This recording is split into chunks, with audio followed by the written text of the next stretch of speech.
नमस्कार, स्वागत है आप सभी का खास पेशकश हमारी 1.25 लाख का। 1.25 लाख का में आज कोई सवाल नहीं है क्योंकि सभी निरुत्तर हैं। जिस तरीके से बाजार में गिरावट बढ़ती हुई दिखाई दे रही है, निफ्टी ने अपने तमाम महत्वपूर्ण स्तर 22,150 भी तोड़ दिया है। आपसे कुछ एक मिनटों में पहले 412 अंकों की गिरावट, बड़ी गिरावट बाजार के अंदर 22,133 का स्तर देखने को मिल रहा है। 22,122 निफ्टी ने अभी जो है नया न्यूनतम स्तर बनाया है। 2.25% से ज़्यादा की गिरावट सेंसेक्स निफ्टी में इस समय देखने को मिल रही है। और अगर एक जायजा लें मिड कैप स्मॉल कैप का, तो वहां पर दर्द और ज़्यादा देखने को मिल रहा है। और मिड कैप स्मॉल कैप में बड़ी गिरावट इस समय अगर हम नज़र डालें 3.25% इस समय टूटा हुआ है बीएसई का मिड कैप इंडेक्स। 3% से ज़्यादा की गिरावट अब स्मॉल कैप इंडेक्स के अंदर देखने को मिल रही है।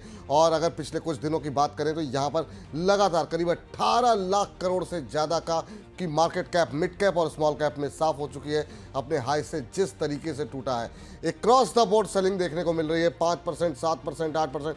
जुबिलेंट फूडवर्क जो आप देख सकते हैं करीब 6.5% के आसपास की गिरावट यहाँ पर देखने को मिल रही है। अभी हमने ग्राफिक्स रेडी करवाए, अगर आ गए हो तो जरा इसको ऑनियर कर दीजिए जरा। जिस तरीके से जो है गिरावट देखने को मिल रही है, आरईसी 5.25% नीचे है। पेट्रोनेट एलएनजी में हम देख रहे हैं 5.25% के आसपास की गिरावट। इस गिरावट में क्या स्ट्रेटजी होनी चाहिए, क्या प्लानिंग होनी चाहिए आपकी, इस पर बातचीत करेंगे। आपके जितने भी सवाल आ रहे हैं कोशिश करेंगे कि इस गिरावट के माहौल में आपके सभी प्रश्नों के उत्तर दिए जाएं।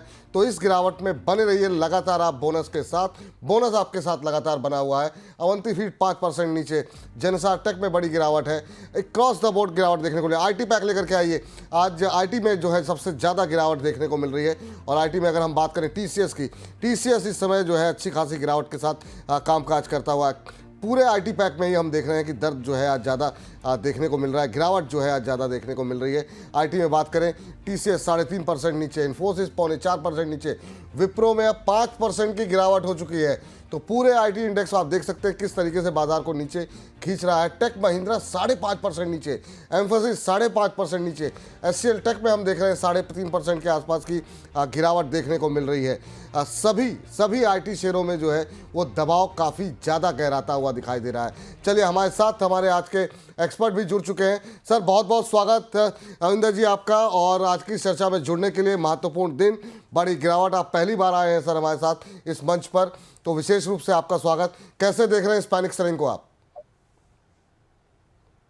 बिल्कुल जी, वेरी गुड आफ्टरनून। देखिए सर, जिस हिसाब से बाजार में ये सेलिंग आ रही है, मुझे लगता है कि एफआईआई जो है वो ना रेट देख रहा है, ये देख रहा है क्या गुड न्यूज आ रही है। वो सिर्फ इसको जो एक ही बटन दिखाई दे रहा है वो F2 बटन है। तो मेरे हिसाब से ये सेलिंग जो है ये ब्रॉडर मार्केट की सेलिंग है। और अब तो जितने भी हैवी वेट्स हैं, जितने भी लार्ज स्टॉक्स हैं, चाहे वो आईटी के हों, चाहे वो एफएमसीजी के हों, चाहे वो बैंकिंग के हों, वो सब गिरने स्टार्ट हो गए हैं। तो आप ये समझ लीजिए कि ये कोई मामूली गिरावट नहीं है, ये कोई बियर मार्केट नहीं है, ये तो मुझे लग रहा है कुछ और ही मार्केट है। क्योंकि इतनी बड़ी गिरावट हमने और इस तरीके का ब्रूटल किलिंग आप कह लीजिए, आप इसको बोल सकते हैं कि स्टॉक मार्केट में इस समय जो है ब्रूटल किलिंग हो रही है। तो मेरे हिसाब से ये बहुत ही मुझे लगता है चिंताजनक है। गवर्नमेंट को भी इस पर कुछ ना कुछ एक्शन लेना चाहिए। और मुझे लग रहा है कि जो सेलिंग अभी आई है वो कंटिन्यू हो सकती है।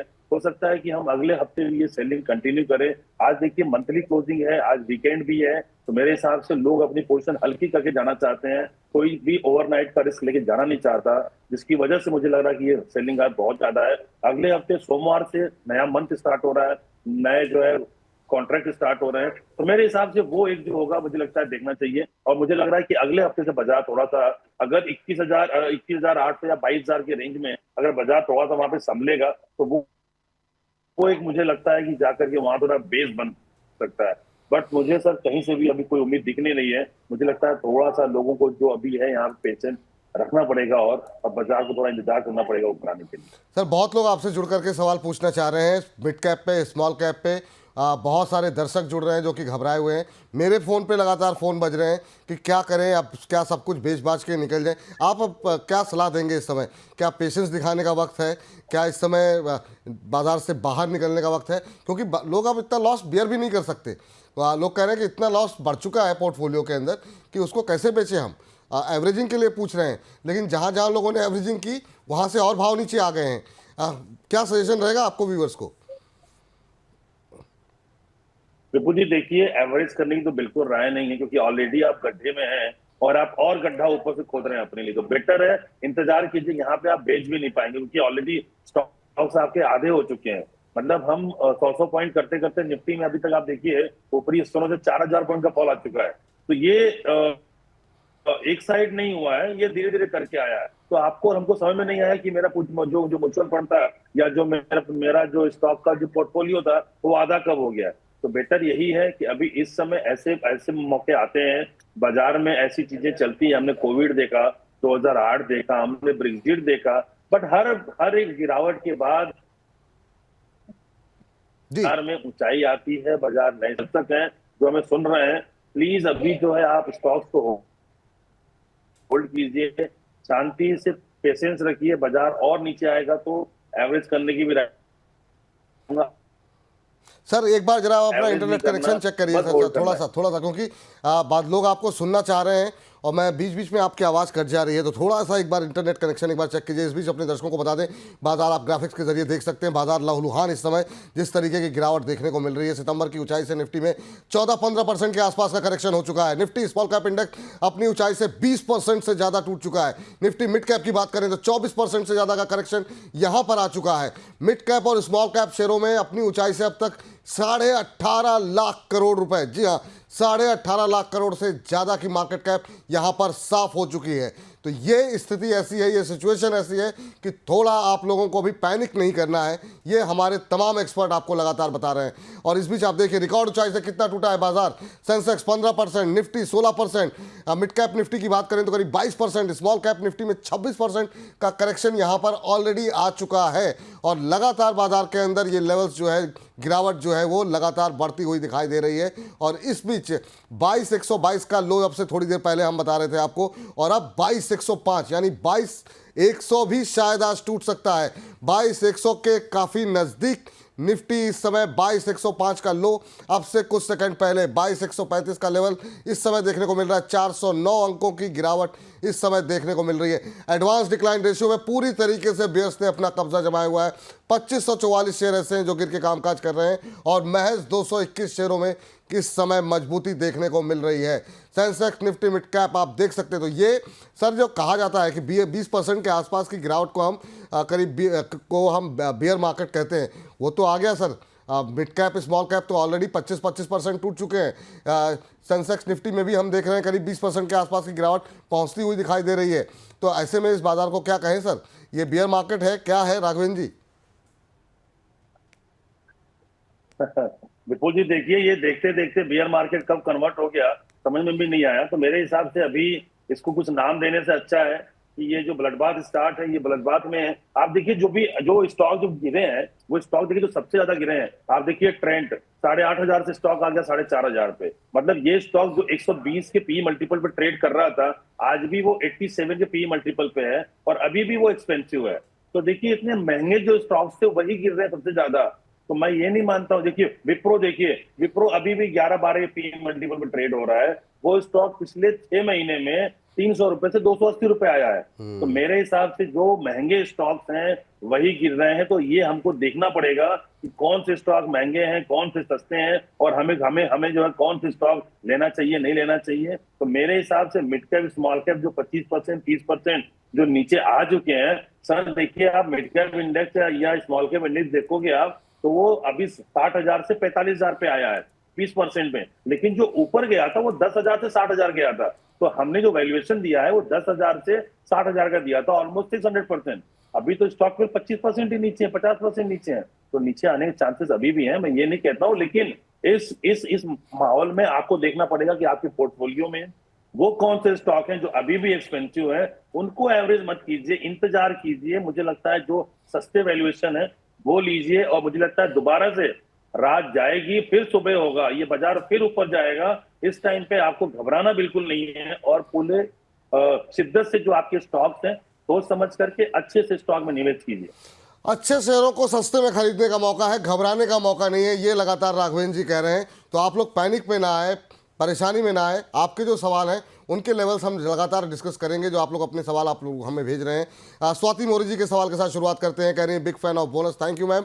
जेके टायर 412 पे लेकर के इनके पास है सर, और एसजेवीएन इन्होंने 110 पे ले रखे हैं। जेके टायर पे पहले जरा बात कर लेते हैं। ऑटो सेक्टर को लेके काफ़ी सारे कंसर्न जो है बीच में दिखाई दिए, खास तौर से जो टेस्ला वाली बात सामने आई थी, काफ़ी ज़्यादा करेक्शन यहाँ पर रहा। अभी 4.5% की आज गिरावट देखने को मिल रही है। 260 के आसपास ये शेयर सर अभी ट्रेड करता हुआ। आपकी टिप्पणी क्या होगी जेके टायर को लेकर के? इन्होंने 412 पे लिए हुए हैं, काफ़ी ज़्यादा लॉस में हैं अभी। पहली टिप्पणी जेके टायर पे। जेके टायर देखिए, स्टॉक जो है टेक्निकली 230 तक जा सकता है। अगर 230 तक कैपेसिटी है होल्ड करने की तो इसको आप होल्ड कीजिए। 230 के आसपास आएगा तो आप इसको एवरेज कीजिएगा, क्योंकि मंथली चार्ट पे स्टॉक ऑलरेडी आरएसआई स्टॉक 30 के आसपास है, जो कि ओवरसोल्ड इंडिकेट कर रहे हैं, रिवर्सल के लिए तैयार हो रहा है। बेचना बिल्कुल नहीं है, होल्ड कीजिए। नीचे आएगा तो इसको आप और एवरेज कीजिएगा। नीचे आएगा और एवरेज कर सकती है मैम, लेकिन अभी बेचने की सलाह नहीं है। अगली कंपनी लेकर के आते हैं एसजेवीएन। एसजेवीएन में भी हम देख रहे हैं बड़ी गिरावट देखने को मिल रही है, और एसजेवीएन इन्होंने 110 पे लिया हुआ है। 83 का भाव आ चुका है यहाँ पर। पिछले एक महीने में अगर इस शेयर पे नजर डालें तो करीब 14-15% के आसपास की गिरावट जो है आ चुकी है। आज में करीब 4.5-5% टूटा है सर। एसजेवीएन पे क्या टिप्पणी होगी सर? एसजेवीएन मुझे लगता है कि 75 और 78 ये दो लेवल है जो बहुत ही स्ट्रांग बेस है। बिल्कुल यहाँ तक आ सकते हैं स्टॉक, इससे मैं इनकार नहीं कर रहा हूँ। इस लेवल पे बेचना नहीं है, बिल्कुल होल्ड कीजिए। 110 का भाव बहुत जल्दी आएगा। ठीक सर, चलिए इस बीच जरा सुनीता पांडे जी का प्रश्न ले लेते हैं सर। सुनीता पांडे जी कैनरा बैंक में फंसी हुई है। कैनरा बैंक के 110 पे सर, बैंकों पे क्या व्यू है सर? यहाँ तो अभी आप कह रहे थे बहुत महंगे हो गए शेयर। बैंकों में, मिड कैप बैंकिंग में तो शेयर महंगे भी नहीं है, नतीजे भी खराब नहीं है, उसके बावजूद ये पिट रहे हैं। 110 पे इन्होंने खरीदा है। अभी ये कैनरा बैंक का शेयर इस समय 80 रुपये पे आ गया, 3.5% टूटा हुआ है। यहाँ पर क्या एवरेजिंग का सही समय है क्या? 70-80 रुपये के आसपास अगर कैनरा बैंक मिल रहा है तो, या फिर आपको लगता है अभी थोड़ा और वेट करना चाहिए, नीचे आने दीजिए? 3.5% से ज़्यादा की गिरावट आज। मेरे हिसाब से अभी इनको वेट करना चाहिए। मुझे लगता है 65, 68 का लेवल आ सकता है। स्टॉक अभी भी महंगा है थोड़ा, मुझे लगता है। बैंकिंग स्टॉक में अभी सेलिंग नहीं आई है, लेकिन मुझे लगता है जो ट्रम्प का टैरिफ है उसका इम्पैक्ट ये आएगा, ग्लोबल लेवल पे इन्फ्लेशन बढ़ेगा। तो मुझे लगता है जो रेट कट का जो सिलसिला स्टार्ट हुआ है वो हो सकता है कि 2025 में जाकर थोड़ा एक क्वार्टर के बाद रुक जाए। तो मेरे लिए बैंकिंग में सेलिंग बहुत जल्दी आ सकती है, या फिर अगले क्वार्टर में आ सकता है। तो मेरे हिसाब से अभी बैंकिंग से थोड़ा दूर रहे हैं, क्योंकि आईटी में अब देखिए धीरे धीरे कार्नेज स्टार्ट हो गया। पहली बार जो है आईटी स्टॉक 200 डीएमआ के नीचे है। बैंकिंग भी उनको मुझे लगता है कि आ सकता है नीचे। वेट करें, एवरेज मत कीजिएगा। वेट करें मैम, एवरेज करने की सलाह नहीं है। आपने आईटी का जिक्र किया सर, आईटी में और कितना पेन देखने को मिल सकता है आज जो गिरावट है? मतलब पहले बहुत लंबे समय तक इस बात की टेंशन रही कि नहीं अभी रिकवरी आएगी। साल भर पहले तक जब बाजार तेजी में था तब भी आईटी नहीं चला। जब थोड़ी सी रिकवरी की उम्मीद आई उसके बाद से फिर पिटाई शुरू हो गई। आज इन्फोसिस, टीसीएस, विप्रो, इन तीनों में ठीक ठाक पिटाई हो रही है। टीसीएस 3.5-4% नीचे। कैसा लग रहा है सर आपको टीसीएस, विप्रो? क्योंकि ज़्यादातर लोग जो दिग्गजों के साथ रहना पसंद करते हैं उनके पोर्टफोलियो जब डाउन हो रहे हैं तो सवाल काफ़ी बढ़ जाते हैं। आपकी टिप्पणी क्या होगी इन तीन दिग्गजों पर, इन्फोसिस, टीसीएस और विप्रो पर? मुझे लगता है विपुल जी, अभी आईटी स्टॉक्स जो है थोड़े मुझे लगते हैं कि और नीचे आ सकते हैं, यहाँ से 10 से 15%। मैं इससे इनकार नहीं कर रहा हूँ। देखिए, दो बार ऐसा हुआ, एक बार कोविड में और एक बार 2008 में, जब ये टीसीएस 200 डीएमआ के नीचे आया और वो कंटिन्यूअस वहां से कम उसने 10-12% का फॉल दिया। तो मेरे हिसाब से अभी भी वो फॉल है। अभी यहाँ से मुझे लगता है ये साल भी कंटिन्यू होगा। आईटी स्टॉक में देखिए जो गाइडेंस आई थी अगले 2 क्वार्टर की, और जिस हिसाब से यूएस में ट्रंप ने कोहराम मचा रखा है, तो मेरे हिसाब से आईटी स्टॉक्स में बहुत ज्यादा उम्मीद नहीं करना चाहिए। यस, निवेश के लिए अच्छा टाइम है। निवेशक जो लंबी अवधि के हैं, जिनका व्यू 4-5 साल 6 साल का है, वो बिल्कुल इस लेवल पे ले सकते हैं। जो ट्रेडर हैं अभी वो अवॉइड करें। निवेशकों के लिए बिल्कुल अच्छा टाइम है। थोड़ा सा कुशन रखें, नीचे आने पे और लें, लेकिन बिल्कुल बाई कर सकते हैं। बिल्कुल बाय कर सकते हैं। ये सर अक्रॉस ये तीनों शेयरों पर लागू होगा या सिर्फ टीसीएस पे? इन्फोसिस, विप्रो पे भी? सर, ये इन्फोसिस, टीसीएस और विप्रो तीनों पे लागू होता है। विप्रो पे तो सबसे पहले रीजन इज वैल्यूएशन बहुत अट्रैक्टिव लग रहा है। जो अभी टीसीएस और जो इन्फोसिस 25 के पीई पे ट्रेड कर रहे हैं, विप्रो अभी 11-12 के पीई पर है। तो मुझे लगता है विप्रो सबसे सस्ता मिल रहा है, उसमें तो जरूर निवेश कीजिए। विप्रो बिल्कुल जो है लॉन्ग टर्म के लिए सही शेयर जो है, जो सस्ते शेयर हैं जहां पर वैल्यूएशन आकर्षक है, वो सही जो है थोड़ी थोड़ी क्वांटिटी के साथ खरीदने की शुरुआत यहाँ पर कर सकते हैं। लेकिन हाँ, जहाँ पर अभी भी वैल्यूएशन महंगी है उनसे आप थोड़ी सी दूरी बनाएं। हर जगह पे किसी भी शेयर में एवरेज करने की सलाह अभी नहीं है। राघवेंद्र जी की तरफ से। जगदीश माली जी जानना चाह रहे हैं आईआरएफसी के ऊपर और 124 पे लेकर के बैठे हुए हैं, लेकिन आईआरएफसी के साथ सर ओवरऑल रेलवे पे क्या व्यू है?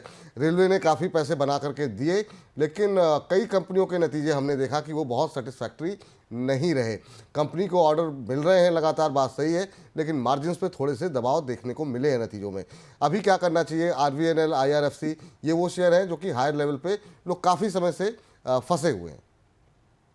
विपुल जी देखिए, पिछले 1 से 1.5 साल में जो रैली मिली है डिफेंस में और रेलवे में, तो हमको थीम क्या बेची गई थी या फिर जो निवेशक था उसको क्या मालूम था कि हम डिफेंस के स्टॉक को एक्सपोर्ट कर रहे हैं, डिफेंस का स्टॉक जो है हम बाहर भेज रहे हैं, रेलवे स्टॉक बाहर भेज रहे हैं, हमने अगले 3 क्वार्टर में 4 क्वार्टर में इतना उसका अर्निंग हो जाएगी, इतनी ग्रोथ हो जाएगी। लेकिन वो ग्रोथ अगले 4 क्वार्टर के बाद अगले 20 क्वार्टर में सेम रहने वाली है क्या? ये सवाल किसी ने नहीं आज तक पूछा। तो मेरे हिसाब से जाकर के इन्वेस्टर बेचारा वहां जाके अटक गया।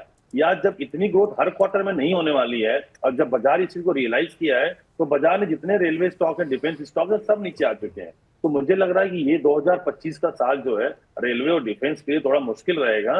लेकिन ये है कि यहाँ पर मैं बेचने की राय नहीं दूंगा इनको कि आप यहाँ बेच के निकल जाइए। रीजन है ऑलरेडी आपने काफी ऊपर लिया है, अब ये 113 रुपए के आसपास है, 100 रुपए के नीचे आ सकता है। आप एक स्टॉप लॉस लगा लीजिए 105 106 रुपए का और इस स्टॉक को होल्ड कीजिए। बट इंटायर सेक्टर, चाहे वो मिड कैप हो या स्मॉल कैप हो या फिर जो है आपके रेलवे या फिर डिफेंस हो, सारे सेक्टर में जो स्टॉक वैल्यूएशन जो महंगे थे वही बहुत तेजी से नीचे आ रहे हैं। मुझे लग रहा है और भी नीचे आ सकते हैं, और भी नीचे आ सकते हैं। तो ये स्थिति रेलवे शेयरों को लेकर के इस समय निकल करके आती हुई। आगरा चलते हैं, नितिन जी हमारे साथ मौजूद हैं, हमारे अगले दर्शक। नितिन जी को नमस्कार। जी नमस्कार विपुल सर, नमस्कार। नमस्कार सर। नितिन जी कैसे हैं आप और बताइए? बढ़िया बढ़िया है। चलिए, बहुत कम लोग बढ़िया है सर इस बाजार के अंदर जैसी सिचुएशन। सर ये सब वो तो है। हाँ, पोर्टफोलियो कितना डाउन हो गया सर आपका? जी मेरे पास ETF का निफ्टी 20 था जी।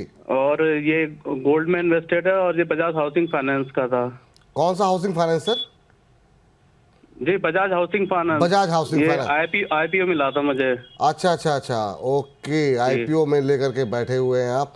गोल्ड में जहाँ पर हैं सर, वहाँ पे ये अच्छा कि आपने हेज कर रखी है पोजीशन आपने, कि बाजार गिर रहा है और गोल्ड के अंदर आपको पैसे बन रहे होंगे। वो 65 पर है गोल्ड, मेरा ETF है। अच्छा, नहीं बहुत अच्छी बात है सर, यही स्ट्रेटजी होनी चाहिए। जा रहा है 2 दिन से। हाँ, वहाँ पर भी दबाव देखने को मिल रहा है, लेकिन फिर भी आप होंगे तो मुनाफे में ही सर, है ना? गोल्ड पे पैसे, गोल्ड में पैसे बन रहे हैं, तो ये अच्छी बात है कि आपने पोजीशन हेज करके रखी है, एक ही जगह सारे पैसे नहीं लगाए हुए। बजाज हाउसिंग फाइनेंस हाल की लिस्टिंग सर, इसके भी फंडामेंटल्स को लेकर के काफ़ी लोग सकारात्मक बातें करते रहे हैं। अब ये 100 के आसपास आ गया है। क्या ये पोर्टफोलियो का हिस्सा होना चाहिए? जिन लोगों के पास IPO के समय के हैं, कुछ लोगों ने IPO के बाद थोड़ा हायर लेवल पे जा कर के लिया, उनके लिए क्या सलाह रहेगी आपकी बजाज हाउसिंग फाइनेंस को लेकर के? जी देखिए, बजाज हाउसिंग फाइनेंस बहुत हाई क्रिएट किया गया था, स्टॉक भी आसानी का भी बहुत अच्छा था, कलेक्शन वाइज बहुत महंगे थे। तो मुझे लगता है 100 रुपए के नीचे आने के बहुत चांसेस है, 90-85 रुपए तक आ सकता है। अगर ये होल्ड कर सकते हैं वहां तक तो होल्ड करें, वहां तो जाएगा तो एवरेज करेंगे। यहाँ बेचने की राय नहीं है क्योंकि ऑलरेडी स्टॉक बहुत नीचे है, तो यहाँ पे बेच करके कोई फायदा नहीं है। 10-15% और नीचे आएगा, वहां पे आप स्टॉक को एवरेज कर लीजिएगा। तो मेरे हिसाब से अभी फिलहाल जो है एवरेज की राय भी नहीं रहेगी, होल्ड करिए स्टॉक को। बाकी ओवरऑल जो है बाजार, जैसे इन्होंने बोला कि इन्होंने जो है गोल्ड में लगाए पैसे और जो है ETF लिया है, निफ्टी ETF आप बाई करते, निफ्टी 20 आप बाई करते रहे सर। आपने जो है निफ्टी 20 बहुत अच्छे लेवल पे लिए होंगे और इस लेवल पे भी आप लीजिएगा। मार्केट यहाँ से नीचे आएगा तो भी आप निफ्टी 20 को ऐड करते जाइए, क्योंकि ये जो साइकिल है, ये जो बियर साइकिल है, ये बहुत जल्दी खत्म होगा। 1-2 महीने 3 महीने का पेन और है, ये खत्म होगा। फिर इसके बाद जो बुलरन आएगा वो निफ्टी को 30,000 के ऊपर ले जाएगा। तो मेरे हिसाब से उसकी तैयारी आप अभी से करना स्टार्ट कीजिए। गोल्ड ऑलरेडी बहुत बढ़ चुका है, तो मुझे गोल्ड में थोड़ा सा एक लग रहा है, क्योंकि मैं गोल्ड और उस इंडस्ट्री में भी काम करता हूँ, बुलियन इंडस्ट्री में भी। तो मेरे हिसाब से जो है गोल्ड थोड़ा अभी एक्सपेंसिव हो गया है। तो गोल्ड मुझे लगता है अगले 6-8 महीने थोड़ा स्टैग्नेंट रहेगा, एक सीमित दायरे में हो सकता है। 90,000 या 92,000 के ऊपर जाना थोड़ा मुश्किल लग रहा है, बट निचले स्तरों पे 80,000 81,000 भाव आ सकता है। तो ये रणनीति आपके लिए यहाँ पर नितिन जी, जो कि आगरा से हैं, उनके लिए सलाह यहाँ पर निकल करके आ रही है। और इस बीच गुंजन जी कह रही हैं, विपुल सर कृपया मेरा सवाल ले लें। गुंजन जी, आपका सवाल ले लिया गया है। इनका सवाल NIIT को लेकर के है और ये NIT पे ये 225 रुपये में फंसी हुई हैं। अभी जो है जो भाव देखने को मिल रहा है NIT में वो देखने को मिल रहा है करीब करीब 110 का। तो अब तो आधा रह गया, अब आप तो निकलने की भी मुझे लगता नहीं है कि चेष्टा करेंगी यहाँ पर। 225 पे लेकर के 110 का वेट, कोई स्टॉप लॉस तो लगाना चाहिए था गुंजन जी आपको। 4.5% नीचे आज। सर क्या सलाह रहेगी? हालांकि बहुत ज़्यादा विकल्प है नहीं इनके पास कि क्या ही कहा जाए। जी सर देखिए अभी इसमें तो देखिए ऐसे मैक्सिमम स्टॉक की यही हालत है सर, इसमें हमारे निवेशकों की गलती नहीं है। बाजार में जिस हिसाब से जो है बाई ऑन डिप का ये जो ऑप्शन था, या फिर बाजार ने उसे दिखाया भी 2020 कोविड के बाद आप देखिए बाजार नीचे आने का नाम ही नहीं लिया। 100 पॉइंट नीचे आता था, 400 पॉइंट ऊपर जाता था। तो लोगों को आदत हो गई थी। जिन लोगों ने 2020 के बाद एंट्री की है ना, उन्होंने कभी बाजार में ये चीजें देखी ही नहीं है। तो इनके लिए भी जब एकदम मैं उनको लगा कि यार 200 रुपए का स्टॉक 180 रुपए आया है, फिर 200 रुपए हो जाएगा। बट वो 200 का स्टॉक 100 रुपए कब हो गया समझ में नहीं आया। बट ये बाजार है सर, बाजार में हमको ये चीज ध्यान में रखना पड़ेगा कि जो चीज ऊपर जा रही है उसको नीचे आने के भी चांसेस उतने ही है। तो मेरे हिसाब से जो है कि स्टॉप लॉस लगाना बहुत जरूरी है। नहीं भी लगाया यहाँ होल्ड कीजिए। एवरेज करने की राह तो बिल्कुल नहीं दूंगा। हो सकता है ये 80-90 रुपए के रेंज में भी आ जाए, तो बेटर यही है होल्ड कीजिए। अब आधे दाम में आप बेचने के लिए है ही नहीं कुछ। ठीक, चलिए सर अब हम जरा चलते हैं सीधे बिहार और मुजफ्फरपुर। हमारे साथ एक अगले दर्शक जो है जुड़े हुए हैं मुजफ्फरपुर से, अविनाश जी हैं। अविनाश जी को नमस्कार।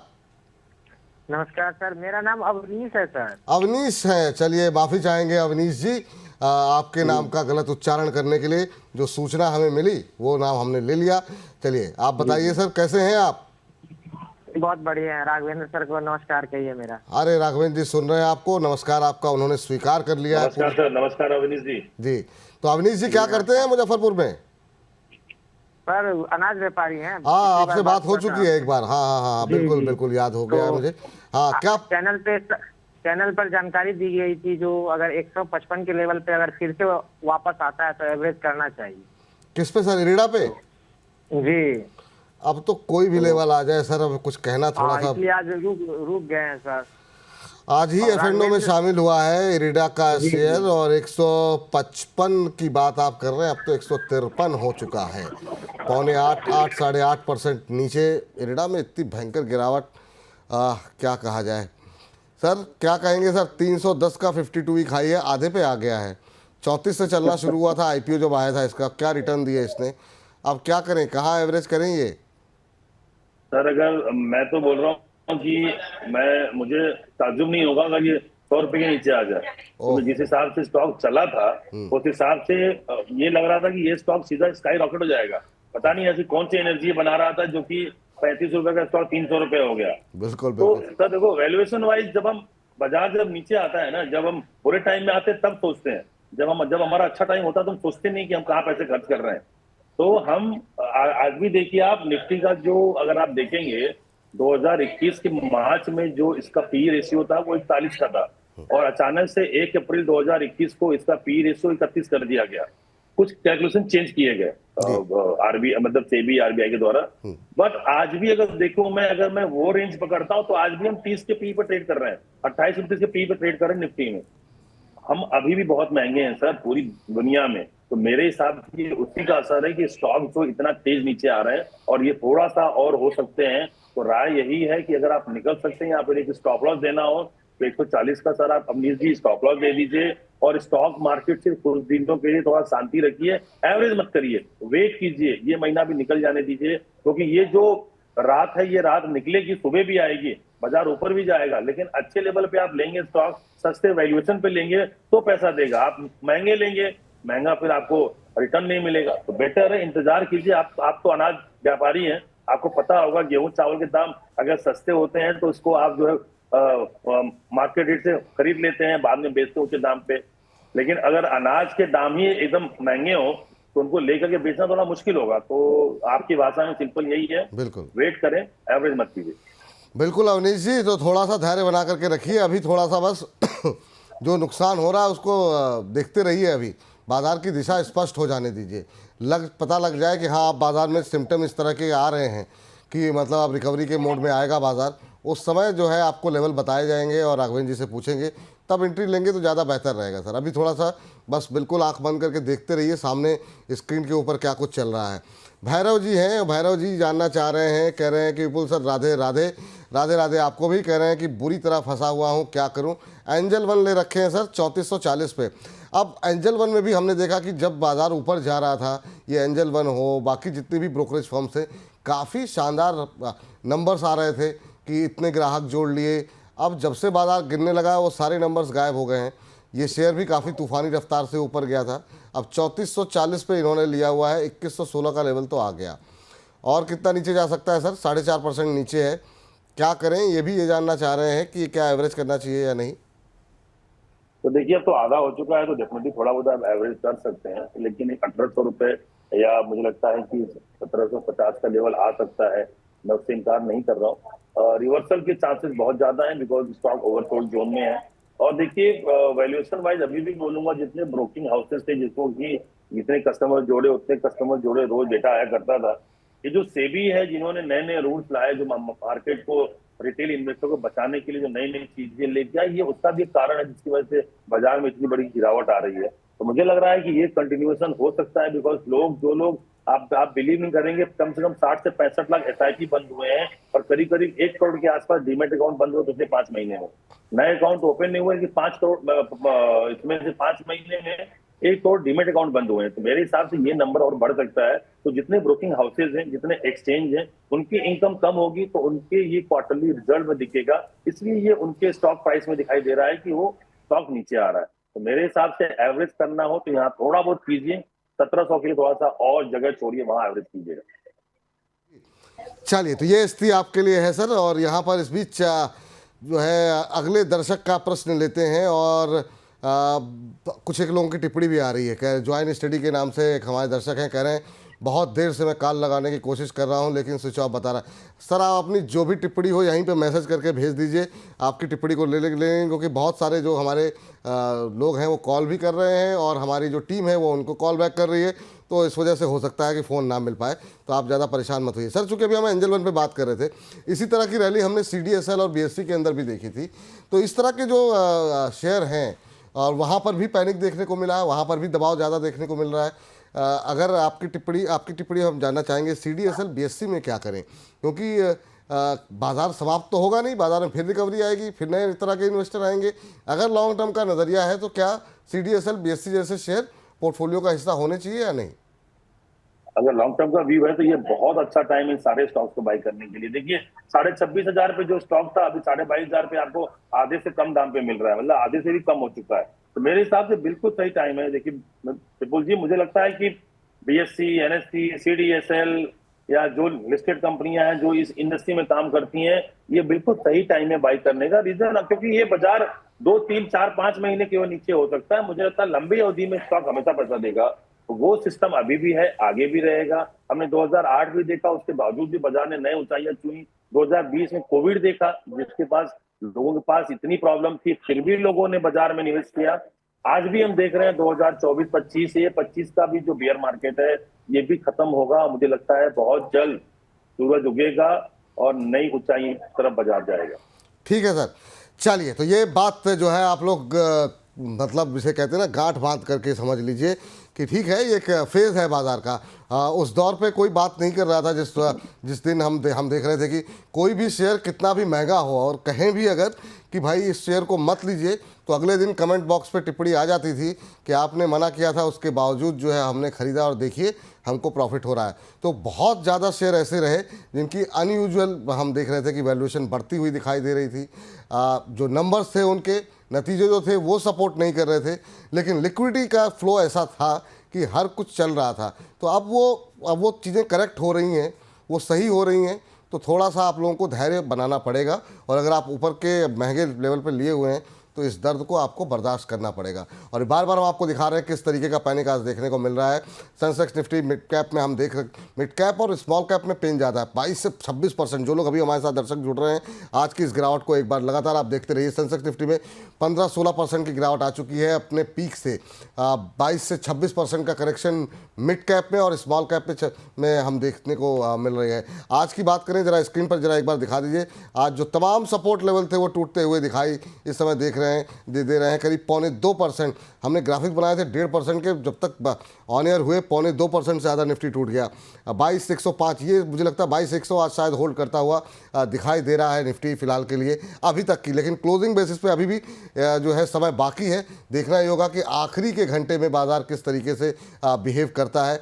मिड कैप स्मॉल कैप में आप देख सकते हैं कि आज भी इंट्राडे में अगर हम देखें तो करीब 2.25 से 3% के आसपास की गिरावट देखने को मिल रही है। चलिए हमारे अगले दर्शक का सवाल जरा स्क्रीन पर लेकर के आ जाइए। असम से हमें हमारे एक दर्शक ने सवाल भेजा है और जरा स्क्रीन पर लेकर के आइए उनका सवाल, उनका प्रश्न जो है एक बार राघवेंद्र जी के सामने रखते हैं और समझने की कोशिश करते हैं कि उनके लिए इस समय के लिए सही रणनीति क्या होगी। राजेश कुमार जी हैं इम्फाल मणिपुर से। एलिकास्ट के जो है इन्होंने प्रश्न भेजा हुआ है, 175 रुपये के भाव पर इन्होंने लिए हुए हैं। 4100 शेयर इनके पास रखे हुए हैं और इनका नज़रिया हमें नहीं पता कि कितने समय पर तक ये होल्ड कर सकते हैं। एक सेकेंड सर, अगर आप ट्रैक करते हो तो आपसे जानना चाहेंगे कि अभी क्या सलाह रहेगी इनके लिए। 175 की खरीदे सर। देखिए सपोज जो स्टॉक आधा हो चुका है तो अब यहाँ पे तो ये शायद बेच ना पाए, बट मुझे लगता है 65 का लेवल आना चाहिए स्टॉक में, तो वो एक लेवल होगा जहाँ सपोर्ट मिल सकता है। तो मेरे हिसाब से 65 तक अगर आप रुक सकते हैं तो वहां पे एवरेज कीजिएगा। 3 साल का व्यू है तो स्टॉक जरूर ऊपर जाएगा, लेकिन मुझे लगता है कि 65-60 का लेवल भी एक बार आएगा, तो वो लेवल पे आएगा तो आप वहां थोड़ा और एवरेज कीजिएगा। अभी फिलहाल एवरेज मत कीजिए, स्टॉक को होल्ड कीजिए। अभी एवरेज करने की सलाह नहीं है। 175 पे लिया है, 90 का भाव आ गया है, तो यही स्थिति जो है और 60 तक के लेवल जो है वो देखने को मिल सकते हैं, राघवेंद्र जी कह रहे हैं। एक स्टॉप लॉस, इसीलिए तमाम एक्सपर्ट्स कहते हैं कि इसको जो है अवश्य आप लोगों को फॉलो करना चाहिए। एक स्टॉप लॉस लगा करके रखना चाहिए, समय समय पर एग्जिट करते रहिए, क्योंकि अगर कहीं गलत फंस भी गए हैं तो कम से कम निकलते रहे। थोड़ा बहुत मुनाफा, थोड़ा बहुत नुकसान, ये सब चलता रहता है। सफ़ीकुल आलम साहब का सवाल है। आलम साहब सेल के बारे में जानना चाह रहे हैं। 148 पे लिया हुआ है, कह रहे हैं क्या करें सर। सर ये ट्रंप साहब ने जो ड्यूटी लगाई उसके बाद से फिर से दबाव देखने को मिला मेटल पे। ये टाटा स्टील, सेल, ये कैसे लग रहे हैं आपको? क्या यहाँ पर कुछ पोजीशन बनानी चाहिए अभी, या अभी देखते हैं किस करवट बैठते हैं, ऊँट किस करवट बैठ रहा है? सेल और टाटा स्टील पे आपका व्यू? देखिए विपुल जी, जिस हिसाब से ट्रंप साहब काम कर रहे हैं, मुझे लगता है ये मेटल के अच्छे दिन शायद अभी नहीं आने वाले हैं, तो थोड़ा सा और पेन हो सकता है। जो भी मेटल स्टॉक्स हैं, मेटल स्टॉक लंबी अवधि के लिए अच्छे हैं, लेकिन यही है कि थोड़ा और पेन आएगा तो मुश्किल होगा सरवाइव करना। तो बेटर वेट करें। अगर इन्होंने 149 पे लिया, 148 पे लिया टाटा स्टील, तो अभी भी इनको मैं निकलने की राय दूंगा, या फिर 130 रुपए का स्टॉप लॉस लगा लें और स्टॉक को होल्ड करें।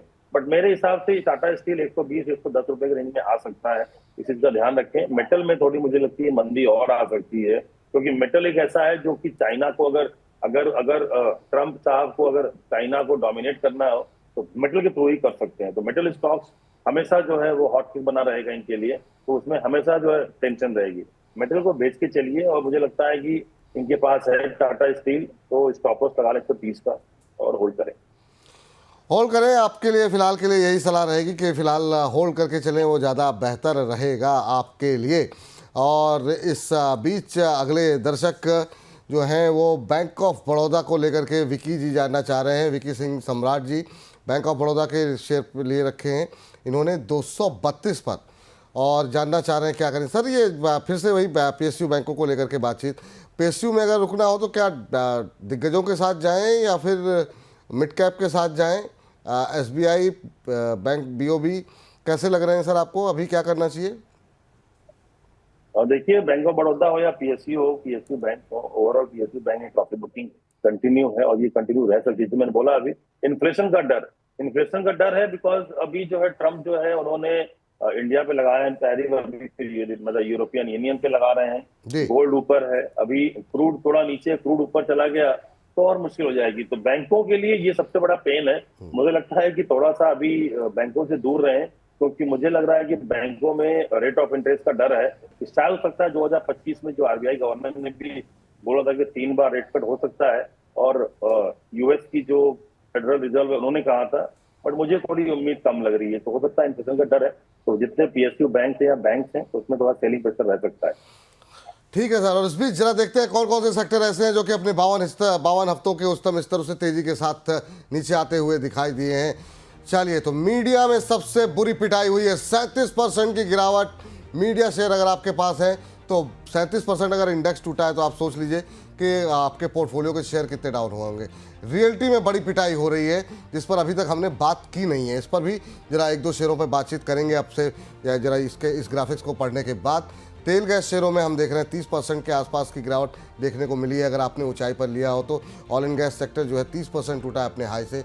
ऑटो लगातार पिट रहा है, और हाल के दिनों में पिछले अगर हम एक हफ्ते के अंदर देखें तो पिटाई हफ्ते 10 दिन के अंदर ज़्यादा बढ़ी है, और अब जो है ऑटो इंडेक्स जो है अपने 52 वीक हाई से 26% नीचे है। एफएमसीजी, जिसको कि कहा जाता था कि गिरावट में एक दीवार का काम करता है, और फार्मा और एफएमसीजी को डिफेंसिव स्टॉक कहे जाते हैं, यहाँ पर देखिए आप किस तरीके का पेन देखने को मिल रहा है। 23% की गिरावट जो है यहाँ पर देखने को मिली है। कंज्यूमर ड्यूरेबल 23% टूटा है।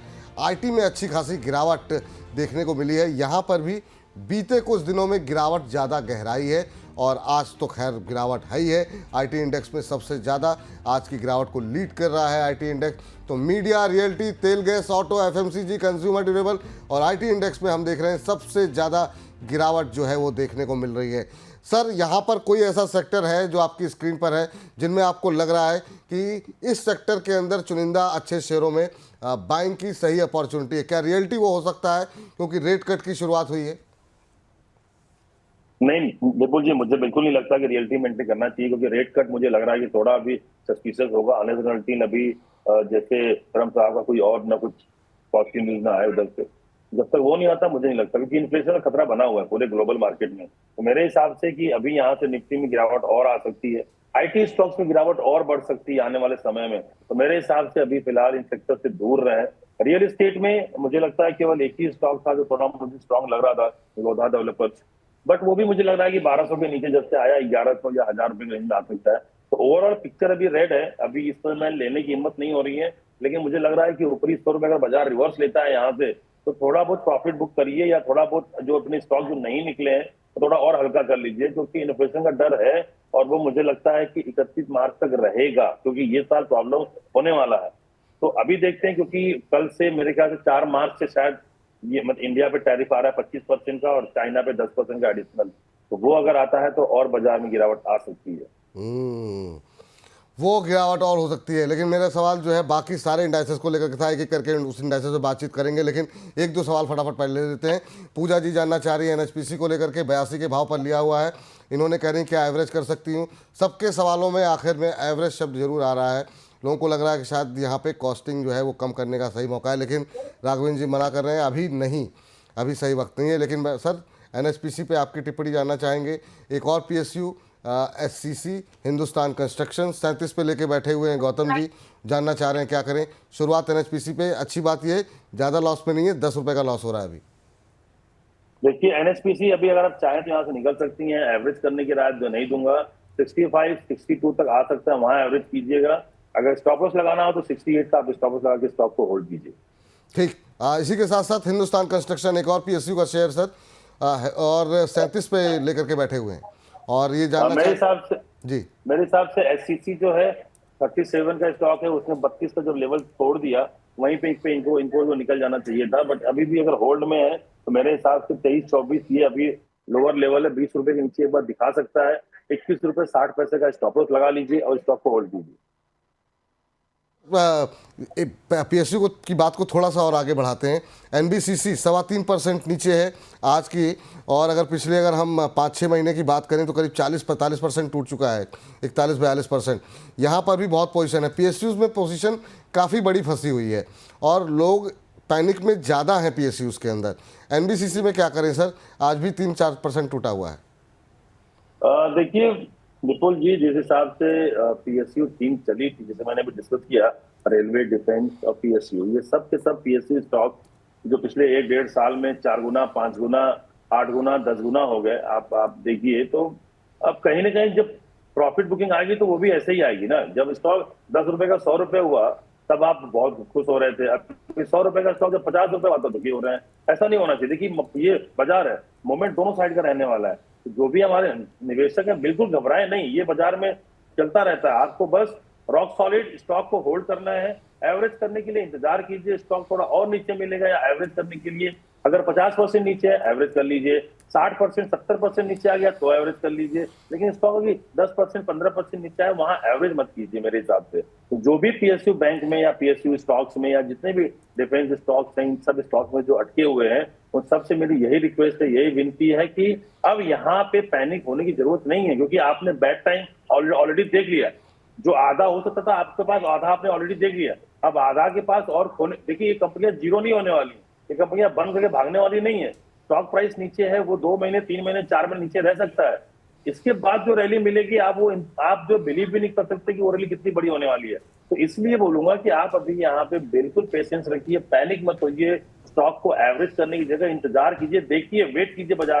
बाजार में जाकर के हर एक लेवल पे जाकर के निवेश कर देना समझदारी नहीं है। आपको देखना पड़ेगा बॉटम कहाँ बनेगा ये पता कर पाना मुश्किल है, बट आपके पास इतना हो वैल्यूएशन वाइज जहाँ पे सस्ते दिख रहा हो, अब वहां में जाऊंगा। ऐसी जगह आप स्टॉक लेंगे तो आपको उसका रिवॉर्ड भी अच्छा मिलेगा।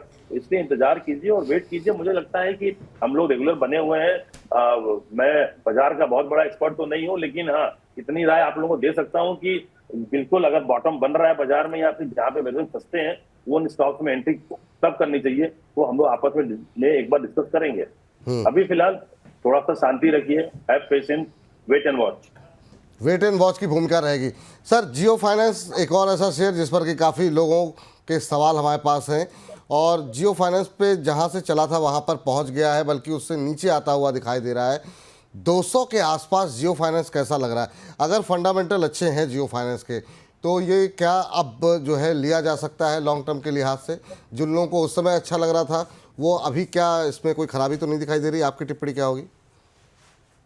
मुझे एक बात नहीं समझ में आ रही है सर, जो कंपनी काम नहीं करती, जो कंपनी अभी केवल पेपर पे काम कर रही है, वो कंपनी को लिस्टिंग में हमने 350 रुपए का भाव दे दिया।